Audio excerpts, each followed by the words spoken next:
ಸಮಾಸಗಳು ಉಪಉದ್ದೇಶ ಅಥವಾ ನಿರ್ದಿಷ್ಟಗಳು ಹೇಳ್ತೀವಿ. ಮತಾನ ಹೇಳೋದು, ಪರಿಚಯ ದೇನ, विवरण देना, वर्णन करना, पता लगाना, कारण बताना, संबंध स्थापित करना. इಷ್ಟು ಸಮಜ್ನ ಅಡಿಯಲ್ಲಿ ಬರುವಂತ ಪ್ರಶ್ನೆಗಳು. ಈ ಡಾಟಾ ಬಿಡಿ, ಸುಮ್ಮನೆ ಅದು ಬಂದಿದೆ, ಅದು ಹಾಗೆ ಇಟ್ಕೊಂಡಿದ್ದಾರೆ, ಅದ್ರ ಮಧ್ಯೆ ನೋಡ್ಕೊಳ್ಳಿ. ಕ್ಯಂ ಯಾಕೆ ಬಂದಿದೆ ಅಲ್ವಾ, ಯಾಕೆ ಅಂತ ಹೇಳಿ ಉತ್ತರ ಕೊಟ್ಟಿಲ್ಲ. ಕೈಸೆ ಹೇಗೆ ಸಮಜ್ನಲ್ಲಿ ಕ್ಯಾ ಮತ್ತೆ ಕ್ಯಾ ಬಂದಿದೆ, ಕೆಲವು ಬರ್ಬೋದು. ಯಾವ್ಯಾವ ಸಮಜ್ನದಲ್ಲಿ ಎಷ್ಟು ಪ್ರಶ್ನೆಗಳು ಬರ್ತವೆ ನೋಡ್ಕೊಳ್ಳಿ. ಬಹುವಿಕಲ್ಪ ಅಂದ್ರೆ ಮಲ್ಟಿಪಲ್ ಚಾಯ್ಸ್ ಅಲ್ಲಿ 4 ಸಂಧಿ ಸಮಾಸಗಳಂತ ಪ್ರಶ್ನೆ. ಅನುರೂಪದಲ್ಲಿ 4 ಸಮಾಸ. ಅಂಡರ್ಸ್ಟ್ಯಾಂಡಿಂಗ್ ಮಾಡ್ಕೊಂಡೇ ಬರೀಬೇಕು, ಮಲ್ಟಿಪಲ್ ಚಾಯ್ಸ್ ಅಲ್ಲಿ ಇರೋಲ್ಲ.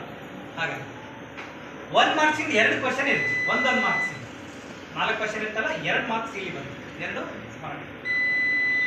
2 ಮಾರ್ಕ್ಸ್ 3 ಕ್ವಶನ್ 6 ಅಂತ. 2 ಮಾರ್ಕ್ಸ್ ಕೂಡ ಇರುತ್ತೆ, ಅದು ಕೂಡ ಅಂಡರ್ಸ್ಟ್ಯಾಂಡಿಂಗ್ ಲೆವೆಲ್. ಪೂರಕ ವಚನ 4 ಕೂಡ 4 ಕ್ವಶನ್ ಅಂಡರ್ಸ್ಟ್ಯಾಂಡಿಂಗ್ ಅಲ್ಲಿ ಬರುತ್ತೆ. ಪೂರಕ ವಚನ ಇರ್ತಲ್ಲ ಪ್ಯಾಸೇಜ್ ಅಲ್ಲಿ ಆ 4 ಅನುವಾದ ಕೂಡ ಅಂಡರ್ಸ್ಟ್ಯಾಂಡಿಂಗ್ ಅಲ್ವಾ, ಅರ್ಥ ಆದ್ರೆ ಮಾತ್ರ ಬರೆಯೋದು ಅಂಡರ್ಸ್ಟ್ಯಾಂಡಿಂಗ್.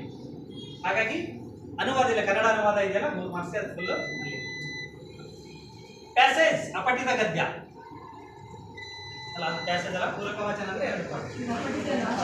ಇದು ಅಪಠಿತ ಪ್ಯಾಸೇಜ್ ಇಲ್ಲ. ಇದು ಕೂಡ ಅಂಡರ್ಸ್ಟ್ಯಾಂಡಿಂಗ್ ಅಂದ್ರೆ ಅವನಿಗೆ ಕ್ವಶನ್ ಅರ್ಥ ಆದ್ರೆ ಅಲ್ಲಿ ಓದ್ಕೊಂಡು ಹೋಗ್ಕೊಂಡು ಬರೀತಾರೆ. ಓದಕ್ಕೆ ಬರಲಿಲ್ಲ ಅಂದ್ರೆ ಸ್ಮರಣೆ ಇಲ್ಲ, ಯಾವುದಿಲ್ಲ.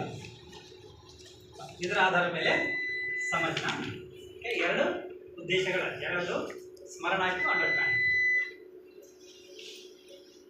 Very important. ಹೀಗೆ ಅಪ್ಲಿಕೇಶನ್ ಲೆವೆಲ್ ಕ್ವಶನ್ಸ್.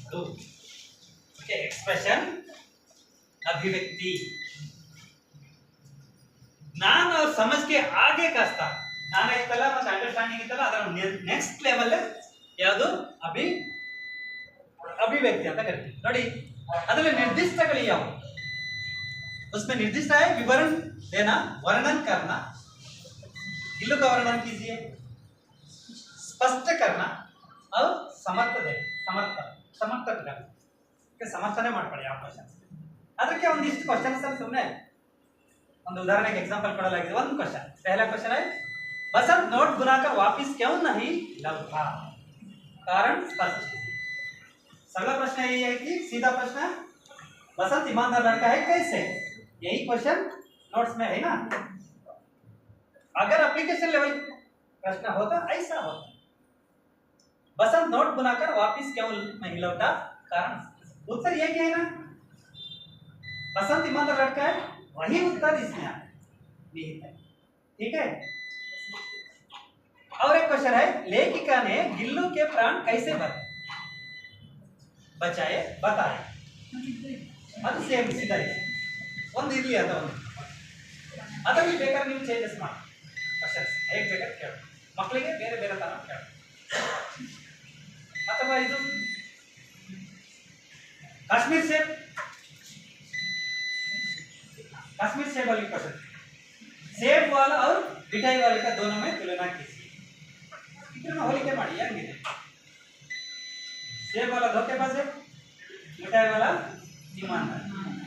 गुनाहों पट्टी मांगे और क्षमा मांगे ना मिठाई वाला. नेक्स्ट, दक्षिणी सिक्किम के वातावरण का वर्णन बचेंद्री कैसे करते स्पष्ट अंडरस्टैंडिंग लेवल ಇದೆ ನೋಟ್ಸ್ ಅಲ್ಲಿ ಇದೆ. ಅದೇ ಆನ್ಸರ್.